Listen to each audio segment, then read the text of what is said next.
Welcome back. Yes, we're back again. And I'm wearing Buffalo because I'll talk about why I'm wearing Buffalo.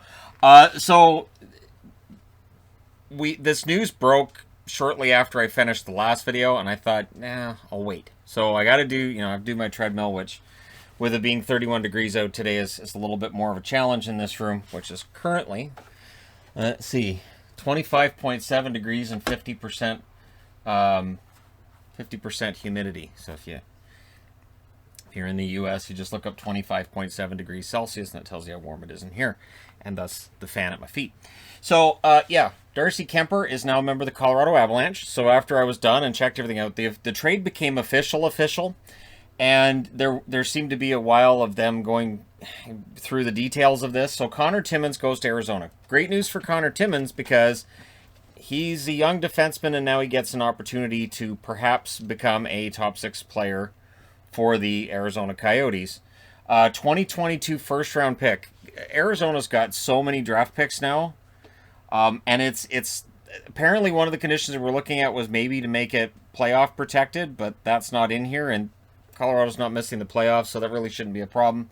And a 2024 third-round pick, which only exists if, or I shouldn't say only exists, only gets transferred to Arizona if the Avs win the Cup next year. So 2022 Stanley Cup goes to the Colorado Avalanche, and Darcy Kuemper plays 50% of the games.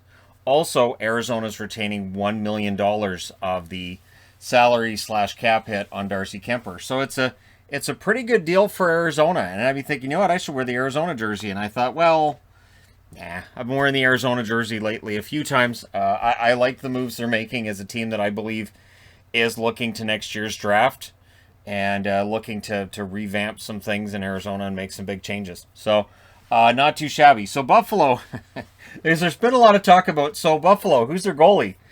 It's a legit question. There weren't any. And Steve Dangle even tweeted out that on Cap Friendly, there weren't any. And he didn't know if he'd seen that on Cap Friendly before. And it's like maybe the Sabres, and here's how I picture it. Maybe the Sabres manager of their Twitter account, their social media guy, looks at it and goes, "Hey, that's interesting." So he calls up Kevin Adams. "How's it going?" "Pretty good. How do you feel about your signings?" "Hey, no, we're good. We're good." "You don't have a goalie." "Sure we do. We got Olmark and we got Hutton." No, they're both gone. They both left." "Yeah, you got to be kidding." That's the way I picture it. And so they signed 2 goalies because they didn't have one. They didn't have one. So they signed Aaron Dell, 1 year, $750,000, and they signed Craig Anderson at 1 year, $750,000. And then the part that I find entertaining as well is that Frank Saravelli said that he thought Anderson was retiring, that Anderson wasn't coming back. So Buffalo picks up Dell and Anderson. We'll see if they circle back and maybe look at Alex Lyon. I don't know. But hey, Buffalo's getting goalies, and I might as well wear this jersey while I still can. While Eichel's still property of the Buffalo Sabres. And so they finally realized, goalies, I knew we were forgetting something. And it sort of reminded me of street hockey when we have meetups at times, and we realize we don't have anybody that's ready to play goal. Or we have one set of equipment between all of us, and it's like, how's this going to work without a goalie?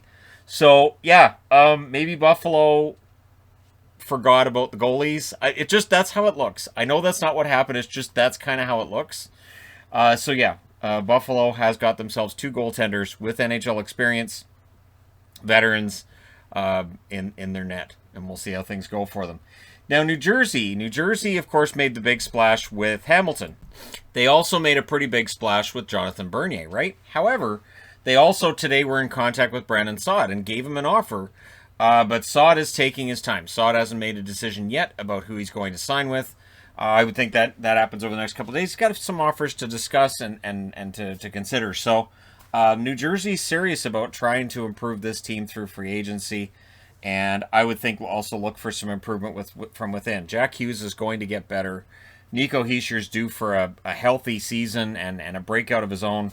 And that Ty Smith on the blue line is underrated. So New Jersey, and of course Blackwood and net is fantastic. So New Jersey's adding the right parts around them. They hope to maybe go on a bit of a run towards the playoffs in the tough Metro.